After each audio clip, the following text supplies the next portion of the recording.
Buzz, dont vous avez très certainement entendu parler. En fait, il semble que cette famille Picard ait été chargée de délimiter la nature des barreaux de la cage dans laquelle nous sommes enfermés. Pour le grand-père et le père de Bertrand, il s'agissait de découvrir les limites dans la verticalité. Mais comprenez bien que pour Bertrand, l'exploration horizontale relève du même objectif. Il s'agit ici encore de découvrir les limites de notre monde. Car comment faire le tour d'un monde qui n'est probablement pas rond et pas forcément plat d'ailleurs? Évidemment, ce défi qu'a relevé cette famille n'est pas révélé au public. Ça reste un défi secret. C'est un questionnement subliminal que seuls comprennent les initiés. Et cela tend aussi à faire avancer l'agenda secret des planificateurs invisibles, les gardiens du troupeau. Comme vous pouvez l'imaginer, que ce soit dans l'horizontalité, d'où la nécessité peut-être d'utiliser un engin entièrement solaire, ou que ce soit dans la stratosphère ou dans les profondeurs abyssales des océans, les lois de la physique n'agissent plus du tout de la même manière. Plus on s'approche des frontières de la simulation, et plus on s'éloigne de la réalité simulée que nous connaissons. Over half a mile down, at the bottom of the Gulf of Mexico, they came across what appeared to be an underwater lake, over 20 meters long, with its own sandy shore. Without a doubt, one of the most amazing things that I had ever seen in the bottom of the ocean, and it was while filming for Blue Planet, it was in the Gulf of Mexico. I noticed there's something out in the distance, couldn't tell exactly what, but it looked like a dark band. And as we approached it, the dark band became a donut. I saw this donut that was black in the center. What the heck is that? And so as we get closer and closer to it, I noticed that the black band had what appeared to be kind of steam over it. And then I looked, and there was water lapping against the shoreline. This band was a ring of mussels. And inside the ring of mussels was a lake. And it's like, wait a minute, I'm already underwater. We went out over the water in this lake and tried to descend it and bounced off. It was so super saline and dense that the submarine couldn't go down it. We literally bounced off, and as we bounced off, we sent ripples heading back to the shoreline. It was insane. I've never seen anything like it. Le commandant Cousteau aurait eu pas mal de choses à nous révéler lui aussi sur toutes ces questions s'il n'avait pas été tenu au secret. Mais nous reviendrons certainement un jour sur ce grand personnage. En fait, comme le dit si bien la Bible, il y a effectivement l'eau du dessous et l'eau du dessus. Et cette réalité est fractale. Nous sommes nous-mêmes composés d'eau et nous vivons dans l'eau. Une eau adaptée à nous à tel point que nous ne nous en rendons même pas compte. Les poissons ne sont pas incommodés par la densité de l'eau dans laquelle ils se trouvent. Tout cela n'est qu'une affaire de dimension. Et l'eau est à la fois une frontière entre les dimensions et un état de densité qui varie selon, par exemple, sa teneur en salinité. Mais revenons à nos moutons. Comme je vous l'ai dit lors du dernier épisode de la première saison des Rendez-vous avec Rock, de tout temps, le vrai grand secret des gardiens du troupeau ne se trouve pas au fond des océans, ni même en altitude dans la haute atmosphère. Ce grand secret, c'est le secret des bâtisseurs de la pierre philosophale.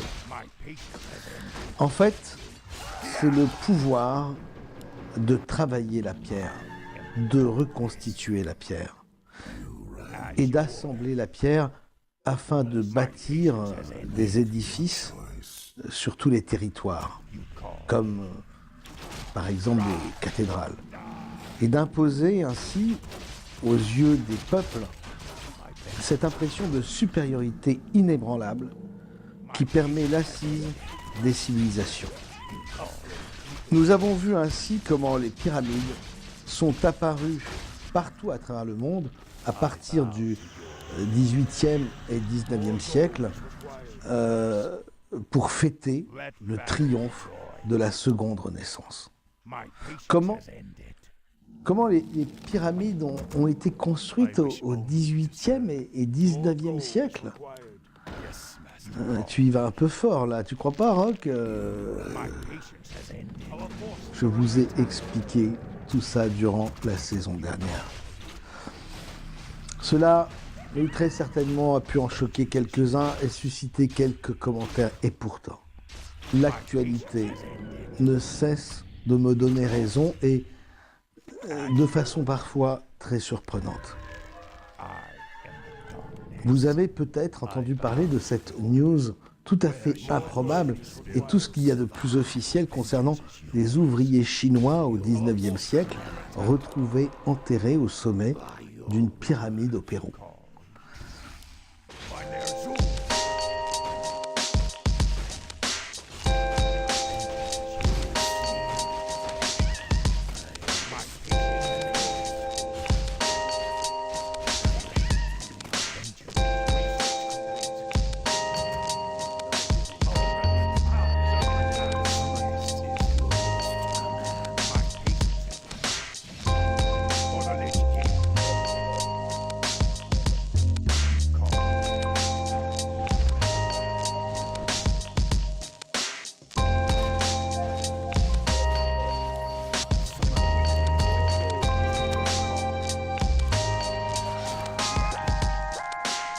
À votre avis, pourquoi enterrer ces ouvriers au sommet d'une pyramide pré-inca vieille, soi-disant, de plus de 800 ans?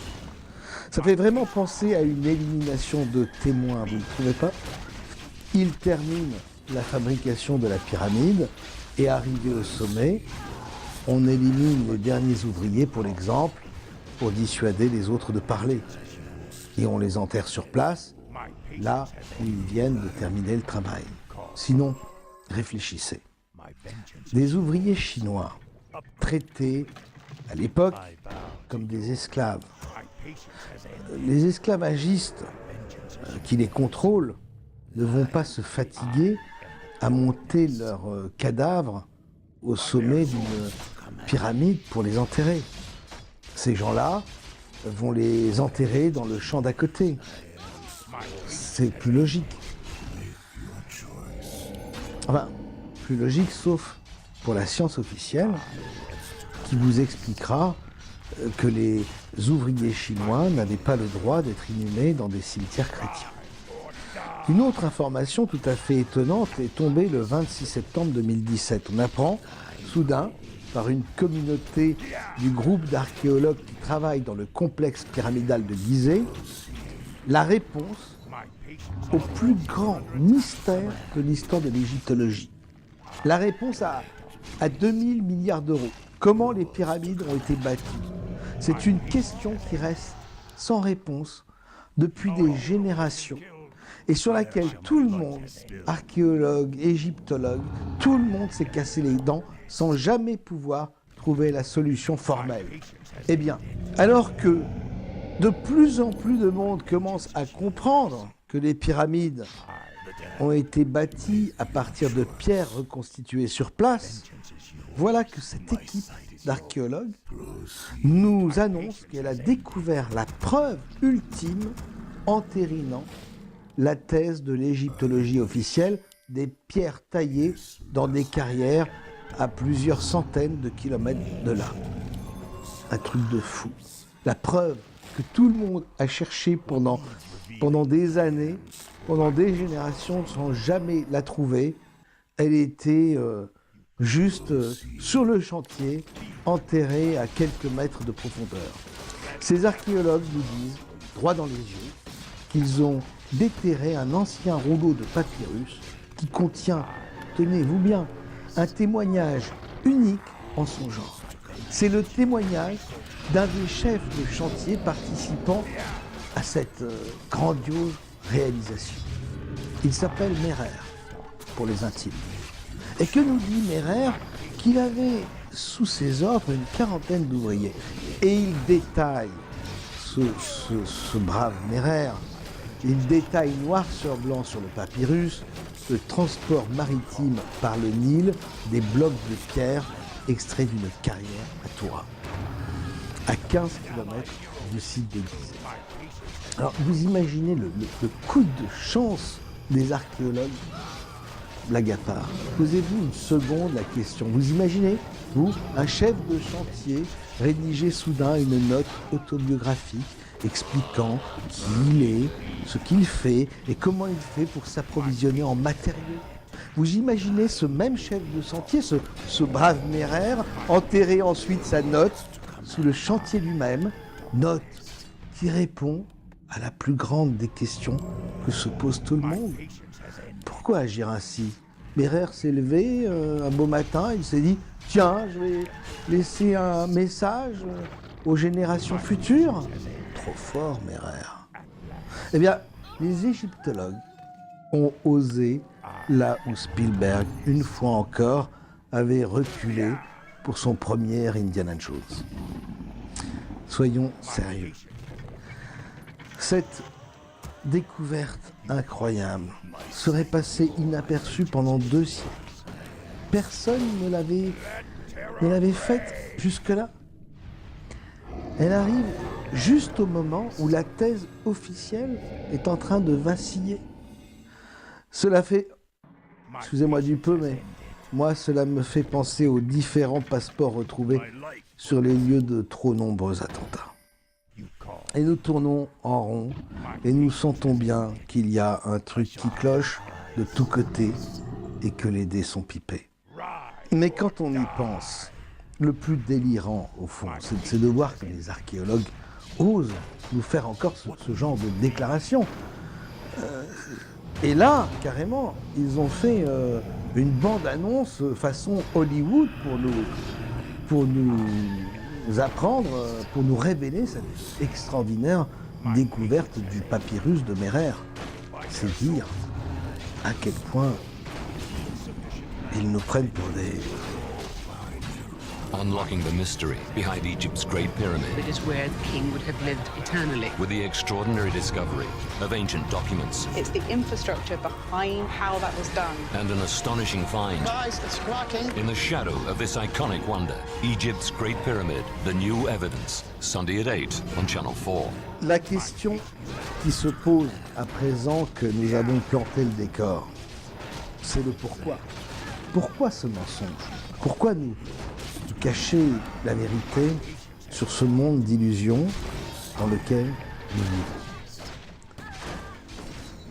En fait, pour bien comprendre le pourquoi, il faut déjà commencer par entrevoir le scénario dans lequel chacun de nous joue un rôle sans même s'en apercevoir. Et comme nous arrivons à la fin du cycle de 1000 ans, une fois qu'on a réussi à isoler les mensonges, il est plus facile de voir se dessiner ce grand scénario. Car ceux qui gardent le troupeau humain tout au sommet de la pyramide suivent un scénario établi à l'avance, une grande trame avec un début et une fin immuable, marquée par quelques ajustements plus ou moins importants selon les besoins, selon la compréhension et l'évolution du troupeau que nous formons. Le but, nous tenir occupés jusqu'à l'achèvement du plan final. Alors, vous devez vous dire, Rock, tu annonces de ces trucs-là, t'es complètement parti, t'es dans un délire paranoïaque, mais où sont les indices de l'existence de cet agenda dont tu parles? Eh ben, ok. Alors, je vais vous donner un seul exemple, le plus célèbre. C'est juste un indice de cet agenda. C'est pas une preuve, mais c'est un indice plutôt probant. Il est tiré de l'Apocalypse de Saint Jean, le livre des Révélations, si vous préférez. Et là, il y a ce passage que tout le monde connaît. Et elle fit que tous, petits et grands, riches et pauvres, libres et esclaves, reçussent une marque sur leur main droite ou sur leur front. Et que personne ne put acheter ni vendre sans avoir la marque, le nom de la bête ou le nombre de son nom. C'est ici la sagesse, que celui qui a de l'intelligence calcule le nombre de la bête, car c'est un nombre d'hommes, et son nombre est 666. Ce passage du Nouveau Testament est sans conteste celui qui a fait couler le plus d'encre au cours de ces dernières décennies. Et pour cause. C'est aussi le plus précis, le plus clair et le plus facile à interpréter. Je vous rappelle que le texte est censé avoir été écrit il y a environ 2000 ans. Bon, passons pour l'instant sur les détails. Ce texte, donc, prétend nous indiquer ce qui arrive à la fin des temps. Comprenez, la fin du cycle de 1000 ans, c'est-à-dire une période où nous nous rapprochons en fait à grands pas. Alors, de quoi s'agit-il ?